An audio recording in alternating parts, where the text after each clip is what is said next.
Magic Show for Wednesday, the 31st of August 2022. I am one of your hosts, Shane Bailey, joined by my wickedly talented cast. To my right, he loves his VR and shaking his hips like Shakira. Please welcome the era of Jason Mira. Hello. Hi, Chase. And to his right, it's the dulcet tones in your headphones, here to engineer a sincere atmosphere, Terry Fear. Boy, howdy.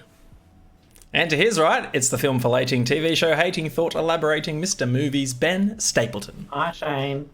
Hi, Ben. It's been a while. How are you? Well, I may look comfortable in this hoodie, but it's a bit of a stressful mess this week, getting ready for the new World of Warcraft stuff that's been coming up. Yeah, pre-patch launch today. Still on that grind. That's a 20-year-old game, right? That's 2001. You're a 20-year-old game, Shane. I think 2003 or 4. Yeah, 2003 or 4? Really, okay, really I'm getting my old. years mixed up. Yeah, that's a game with legacy right there. Yeah. Are you playing this one, Terry? Indeed. Dulcet tones? You are? Yeah. He's in the grind. Nice. Yeah. So what's special about this new patch? Give me the Death 10-second Knights. cliff notes. So Death Knights. Yep, it's the probably one of the most popular expansions for the World of Warcraft franchise. I mean, everyone kind of has their favorites, but it's usually between the Burning Crusade and Wrath of the Lich King. I think Legion is also pretty popular. That's where you got to play as the Demon Hunters for the first time. But I think that's 2 or 3 expansions away from where we are right now. Right. Okay. Yeah, so Nice. Death Knights is the new class. Every race can be it. Fun abilities, lots of AoE, interesting events. There's like a Scourge thing, bunch of swarms of undead. New professions, just like TBC had jewel crafting. This has got inscriptions and... What's the other one? Death Knights. Oh, yeah, Death Death Knights. Knights. Yep, yeah. Just in case we didn't mention the Death Knights, there are definitely Death Knights. Nice. Well, wishing you guys all the best with your crusades and your questing and your raiding All and right, your good fun show. times. Thanks, everybody. Okay, thanks, bye. Back to the grind. Mr. Mira, how have you been? Oh, living the dream. Living the dream. Good to hear. It's been busy.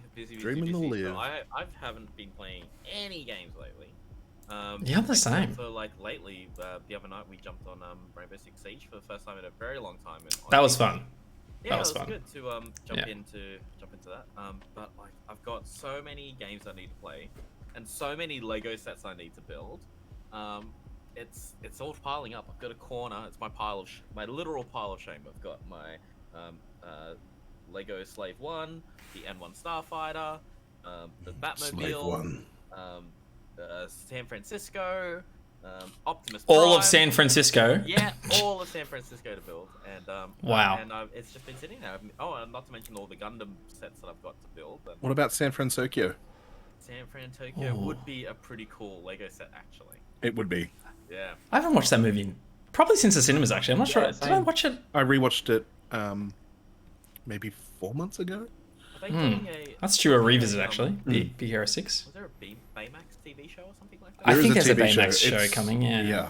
Or it's out. Yeah, who knows? Available on Disney Plus. Well, there Probably. was already a Big Hero 6 series, but there is a Baymax specific one coming. Yeah.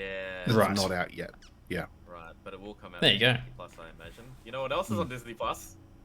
Pray. Great movies like the ones we're going to be reviewing this evening. If you're joining us for the first time, this is the Movie Magic Show. It used to be a weekly show, but the Movie Magic Show will now be a monthly show. You can catch live here on twitch.tv/magic_cast. We record on Wednesdays from usually around 8:30 p.m. Australian Eastern Standard Time, where we chuckleheads get together to love, like, bash, and trash the latest the entertainment world has to offer. If you like that, follow us here on Twitch. Catch all our past episodes, our past reviews on my YouTube channel. Just search Magic Casts, all one word, on YouTube. Find us there, and follow us on Twitter as well at Movie Magic Show. We'll notify you when we're going live and which films we're going to be reviewing. Speaking of films we're going to be reviewing, we've got a trio of reviews coming your way this evening. We're going to kick it off with Bullet Train, one of the recent action films starring Brad Pitt and Sandra Bullock that's currently running in cinemas.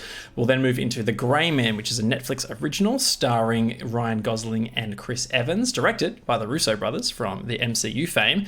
And we'll end it with Prey, the latest in the long-running science fiction franchise from director Dan Trachtenberg. And we might squeeze in a couple of games here and there. We'll see how we go. Speaking of games, though, we need to set up up our end games, games we like to play with you at the end of the show. First among them are our film quotes. I'm going to defer to Mr. Mirror for movie quote number 1. Movie quotes. Movie quote number 1. Now you. Oh, fuck, I even screwed it up. Okay, sorry. Let me start again. Oh, I don't know this movie. That's a lot of. Okay. Here's the quote. So now we've shaken the tree. Let's see what falls on our heads. It rings a bell. That rings a bell. Good Yeah. movie. Good movie. Yeah. I believe you. Yeah. And movie quote number 2, courtesy of Mr. Movies. After this, we'll see if you break eggs again. Yeah, look, fewer bells. Fewer bells This was Fewer bells? for me. I think maybe. I'm shocked. Yeah. And the other game we like to play, those are our film quotes. We're going to give you the answers at the end of the show. If you know which films they're from, let us know in chat. And the other game we like to play is 6 Degrees. We're going to give you 2 actors. You need to try and link them via actors they have starred alongside. Tonight's pairing comes from yours truly. And it's going to be 2 notable actors that we lost recently between our now and our previous recording. One of them is James Caan, and the other is Olivia Newton-John. May both of them rest in peace. James Caan to Olivia Newton-John. C-A-A-N. If you wanted to just refresh your memory of who James Caan is, I think once you see his face, you'll definitely know who we're talking about. Anyway, those are our end games we're going to play at the end of the show. Before we get to the end of the show, let's get to the start of the show with our first review. It's going to be of Bullet Train, which is a 2022 American action comedy film directed by David Leitch from a screenplay by Zach Olkowitz and produced by Antoine Fuqua, who initially conceived the film. If the Fuqua name is familiar to you, he is the director of films such as The Equalizer, Southpaw, Olympus Has Fallen, Shooter, and most notably Training Day. It is based on the 2010 novel Maria Beetle by Kataru Isaka. The film stars Brad Pitt as a former assassin who must battle fellow killers while riding a fictionalized version of the Tokaido Shinkansen. In addition to Pitt, the film stars an ensemble cast which also includes Joey King, Aaron Taylor-Johnson, Brian Tyree Henry, Andrew Koji, Hiroyuki Sanada, Michael Shannon, Bad Bunny, and Sandra Bullock. Principal photography began in LA in November 2020 and wrapped in March 2021. Bullet Train premiered in Paris on July 18 of this year and was theatrically released in the United States on August 5th by Sony Pictures Releasing. The film has grossed $174 million worldwide on a production budget of about $90 million and received mixed reviews from critics. Audiences seem to like it though, 7.5 on IMDb from 64,000 users. The Metascore sitting at a 49. Gentlemen, Rotten Tomatoes, what say you? 52. It's right down the middle at 50. I said 52 before you said 50. Yep, I'll take my 50. I'm going to say 70. Dulcet Tones takes the cake, 54%. Oh, I hate Terry. He's always reverse. I said it locking me first. in. That's why I said You reverse.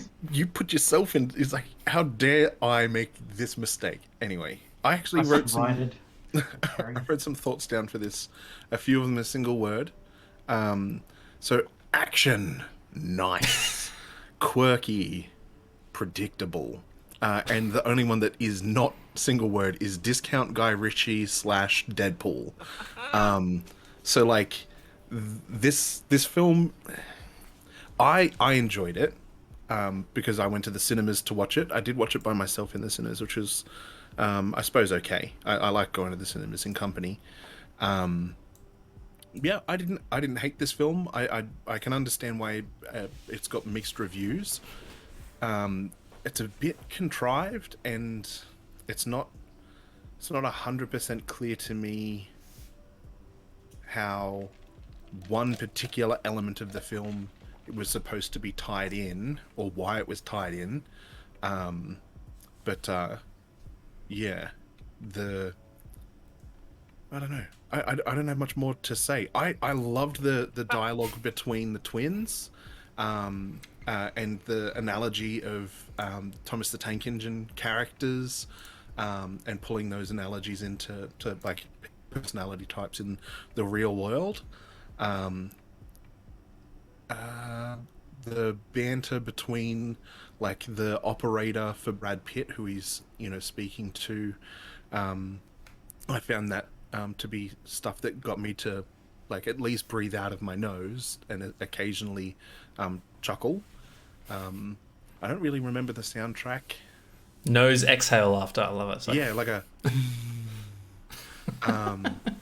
yeah, not much else I think really stood out. I think it was kind of cool to see like a movie take place on a Shinkansen, um, but some of the stuff was weird. I don't know. The movie is weird, but I don't think it's good weird. I don't really know how to phrase it any better than that.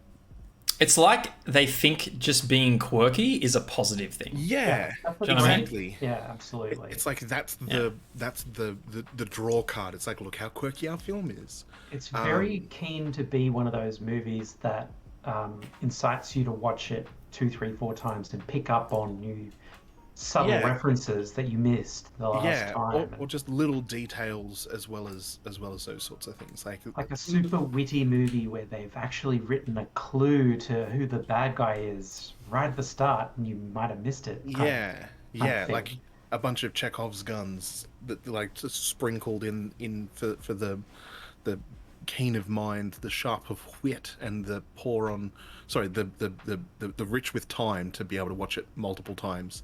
And maybe If I can jump in, Terry, just to Oh, feed into what Ben mentioned like last episode about making this a bit more conversational. I love like what you just said there around like it's just for me like just thinking about like that whole quirky aspect. I feel like this is a good example of what could have gone wrong with something like Kingsman. Like the first Kingsman, yeah. where it's like it too is quirky, but it has all this awesome stuff backing up its premise and its world and its style and just the universe and the world building around this Yes. secret agency that's Yeah. sort of like gentleman it's like Bullet Train is missing all of that for me. It is. It's missing the background.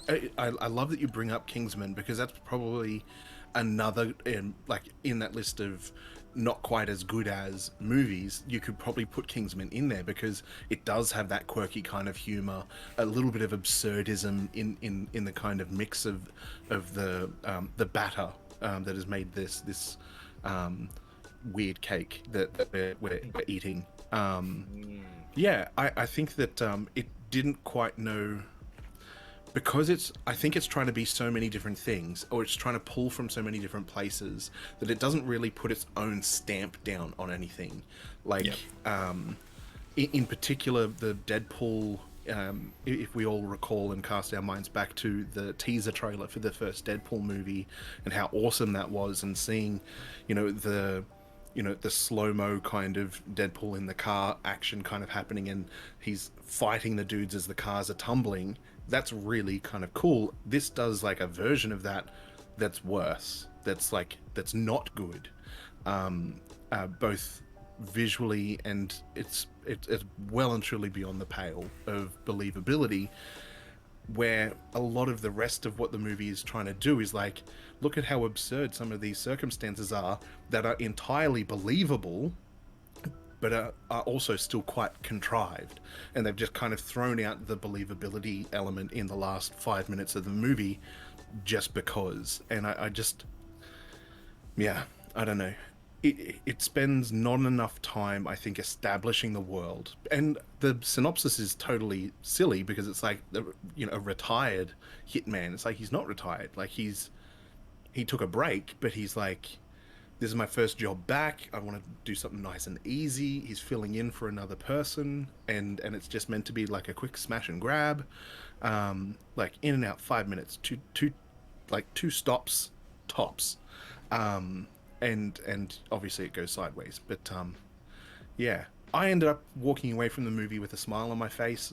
I felt like it was worth the money that I spent on it to watch. I think Ben's point is good. I think the movie is trying to bait people to watch it multiple times. I don't think I'm going to watch this movie multiple times.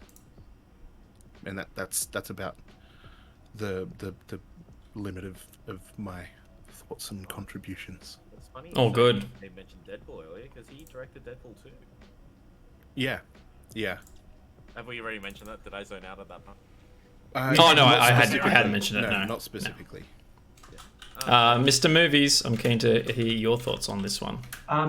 I love Hiroyuki Sanada, who's in this movie. He's in the Last Samurai, and he's the best thing. He is the best. And he's He in this really movie. is. So I was like, rap. Has he had his own movie? Has he had a leading role, surely? I'm sure he's had it in the international cinema. I don't. He is Scorpion Yeah. in Mortal Kombat. I don't know if He that is counts, Scorpion in but- Mortal Kombat. Oh, sweet. Yeah, nice. Yeah, he looks great. He talks great. He fights really well. He's a great stunt actor. He's really, really cool. I want to be that guy no matter who Me he's too. playing. He's the coolest Yep. dude in the movie, if you ask me. Brad Pitt looks like he would look like right now. If we were to like have a television that just... What's Brad Pitt doing right this second? He looks exactly the same. He's got like this silly hat on. I've seen pictures of him. I in the have world seen him with wear that silly hat. Yeah, it's so. He's such a daggy dad, I'm sure. Yeah.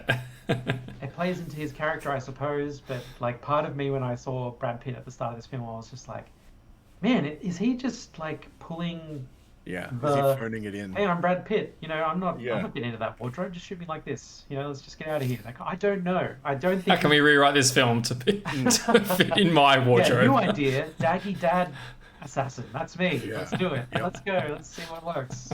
I don't think at all Brad Pitt is that flippant when it comes to cinema. I think he's actually quite serious about his work, but it felt like that for a second because I was like, this just looks like Brad Pitt would look like.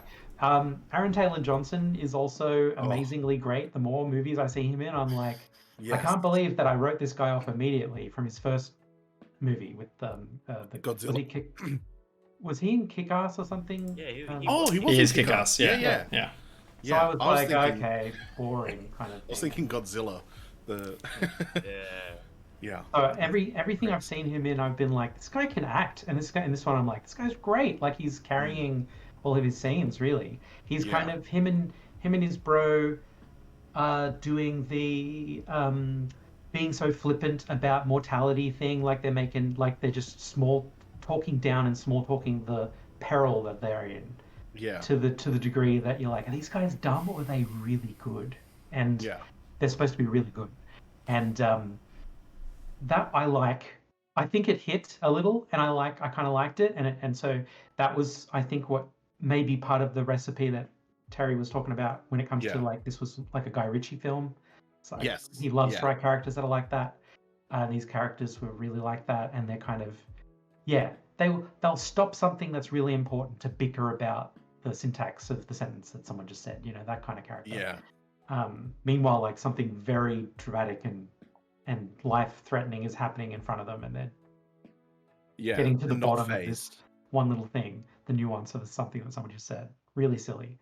A lot of the humor came from that, and it kind of landed. Although it didn't land for me is the Thomas the Tank Engine thing. I kind of disagree with from a different angle with the Thomas thing. It felt really, here we go, I'll use another Terry word, contrived to me. It felt like it was there, made up on purpose, didn't come naturally into the way that these characters interact, because I felt like what I was supposed to be thinking the entire time is, who's the Thomas? Because he's saying, you're a Percy and you're a... I don't know the Tank Engine characters. He's naming people and their archetypal nature to Thomas the Tank Engine engines. And you're all the while thinking like, well, which one's the Thomas? And the whole, I felt like the whole reason that he had that shtick was so that the connection between the brothers was stronger at the end when, that stuff, when that little arc finished. But it didn't land for me. I felt like it was forced, but it didn't take away my enjoyment of the movie. I quite liked it actually, except I wanted to ask you guys, I don't know, do you guys watch movies with subtitles on ever at home? Like, I did for Prey the other night only because my flatmate was just mulling about in the kitchen. But that's otherwise, you normally wouldn't. No. Yeah, I try not to because I find that I'm looking down a lot at the bottom of the screen and I'm missing things. Obviously, if it's like a foreign language film, I have it on all the time. But and I'm the same with games as well. I find that I watched like a comedy or something at Caitlin's parents' place, and they have they're the subtitles people, and so the subtitles were on. And I found that Caitlin's mum was like laughing before the joke happened because she was reading the joke, and she'd be like, and missing the delivery, missing something like out of the performance of the joke delivered. And so, I mean, there's other reasons I don't like subtitles, and looking down all the time is one of those reasons. I'd rather just like look at the picture and like I'm not watching somebody's mouth when they're talking. I'm looking at the expression on their face or whatever else that the director is begging for me to pay attention to in the frame. But more and more, I'm watching movies where I'm like, I have no idea what that guy just said. This is annoying. You're mumbling. What is happening? Are movies getting more mumbly? Am I getting worse at hearing dialogue in movies? Is the way that sound is edited in movies changing? I don't know what's happening, but I feel like I'm a stone that is getting chipped away at, and I'm going to end up watching movies with subtitles on, and I'm going to hate myself for it. But this was another movie. I honestly think sound mixing, just as a general thing, is getting worse. Like the average competency is just, the competency overall is lower than it's ever been. I don't know if films are being rushed or they just don't care as much. But it first came to prominence for me with Tenet. Like I was shocked at how poor Tenet is mixed. Tenet is terrible, and then it's like he's got a reason for it. He's like, I don't feel like the dialogue was really as important as the other parts of the mix, so I brought up everything so you can't hear the dialogue anymore. Like he didn't do it so you couldn't hear the dialogue, but he did it and you couldn't hear the dialogue anymore. And he did it on purpose, and I'm like, what the fuck is wrong with you? I want to... Yes, what's the point of having the dialogue in the first place? Don't have any dialogue. Have the characters shut up. So, I imagine maybe some people have taken that rod and they're running with it. I don't know. But I found... Ooh, I want to be like Nolan. I don't want people to hear the dialogue. It's going to be meta. It's a trend that I'm not liking more and more. Really. It's just... I'm in your... getting old as it is. Yeah. Huh? You got like times people are talking to me and I'm like, what? I'm like, no, what? I literally do this sometimes when someone talks to me because it actually does help. But I've had my hearing checked, and my hearing's actually not bad. I think people are just mumblers nowadays. So there was lots of dialogue on the phone between him and his handler. I'm like, Brad Pitt, what the fuck, mate? I have no idea. Like, just, I don't know. And there's no, like, I'm in the cinema. There's no pause, rewind, or anything like that. There's no even option to say, you know what? I want subtitles. I couldn't even do that. I didn't want to, but if I wanted to, I couldn't do it. Don't they offer closed caption? Well, they offer closed screenings. Caption screenings, yeah, I think so. If you really want to, you can go. They also offer like monitor loops. So if you've got like a particular, hearing aid device, you can tune in to the frequency and catch.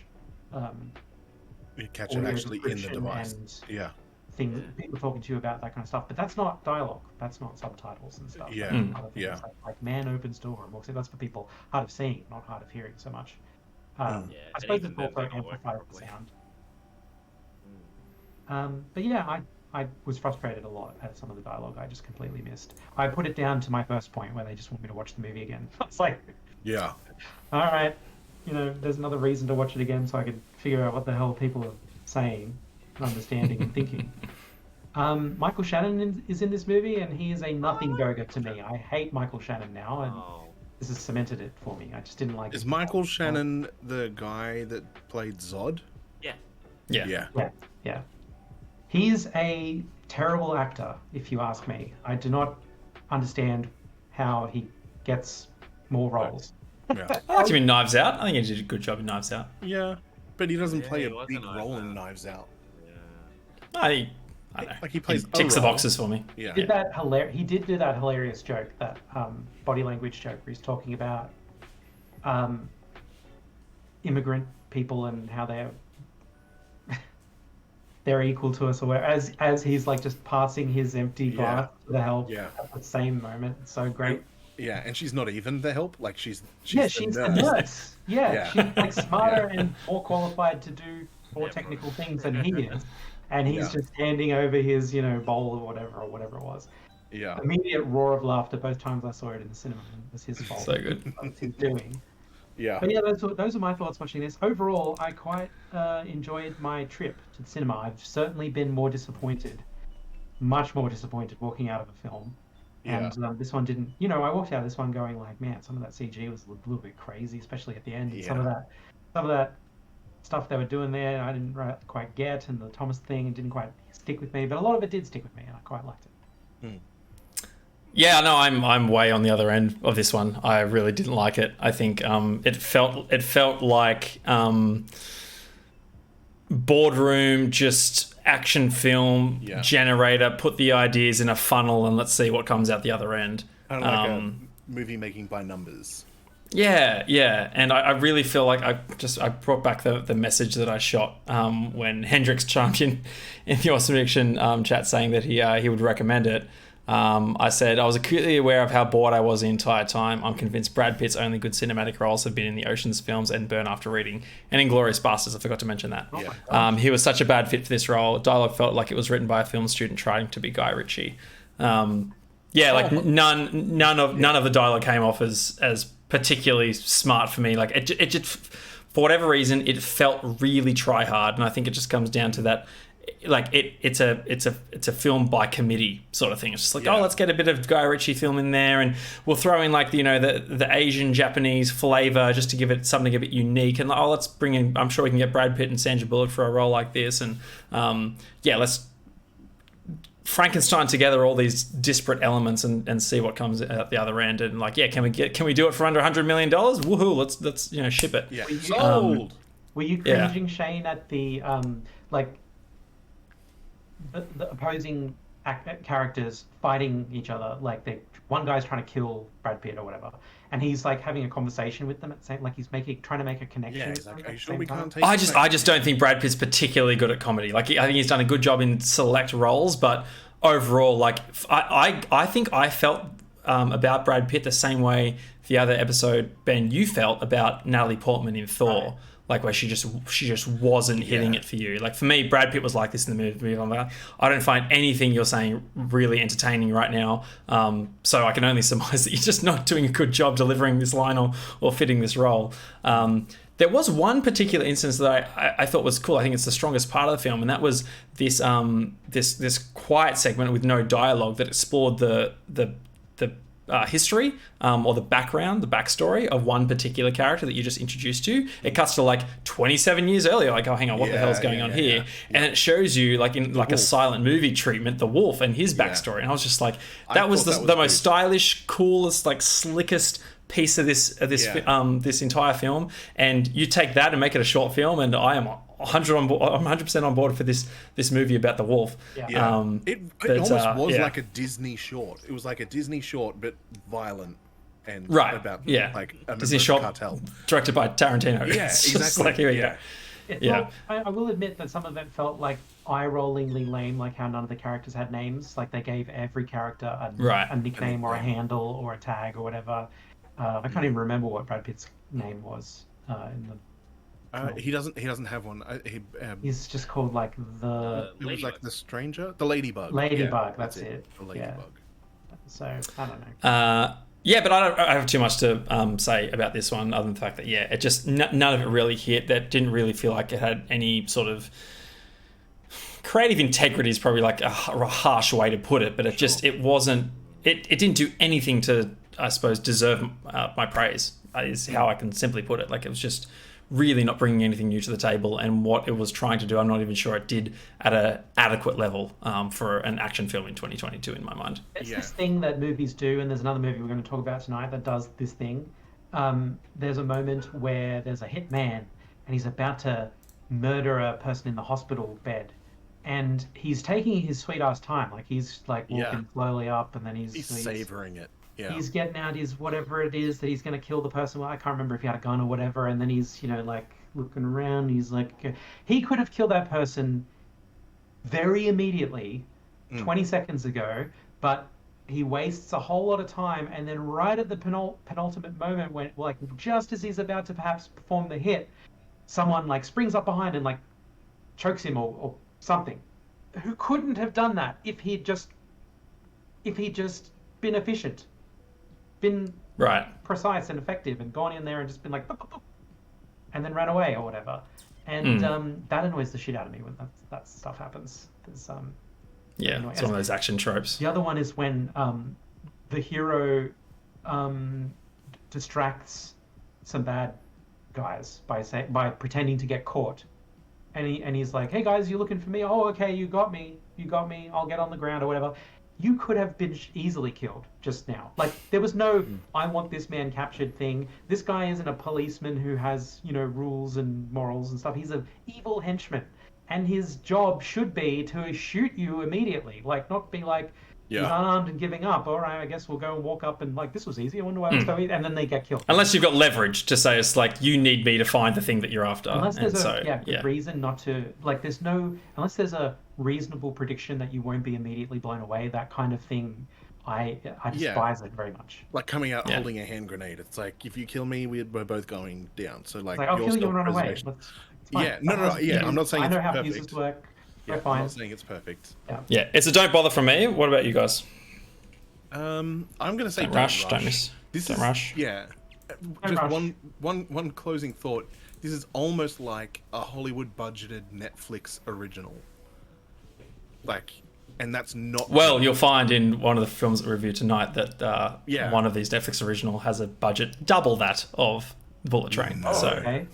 Yeah. Was The Grey Man double the budget? Well, you just have to find out. I guess I will have to find out. I would like to give it a don't rush as well. Okay, Jason. Do you feel compelled to even just out of curiosity, Jason, check this out? No. Watch it in the first place. Oh, okay, good one. I saw the quick trailer, like the teaser trailer. I guess that's what they call it in the business. And I was like, oh, okay, this looks weird. And I'm gonna do the thing that Ben hates. I had a friend tell me about the book. It's like, oh yeah, it's been having a lot of people asking about the book at work, and they told me the story of the book, and I'm like, that doesn't sound like the movie, but that sounds better than what the movie is, so I might just read the book. So, it's me. I like to watch the movie and then read the book, because if the book is better than the movie, you get like a fun experience watching the movie and then an even better experience reading the book. That's what like Aragon was for me, and the Divergent series. You could watch a great movie and then you could just go watch a different, equally great movie and no reading.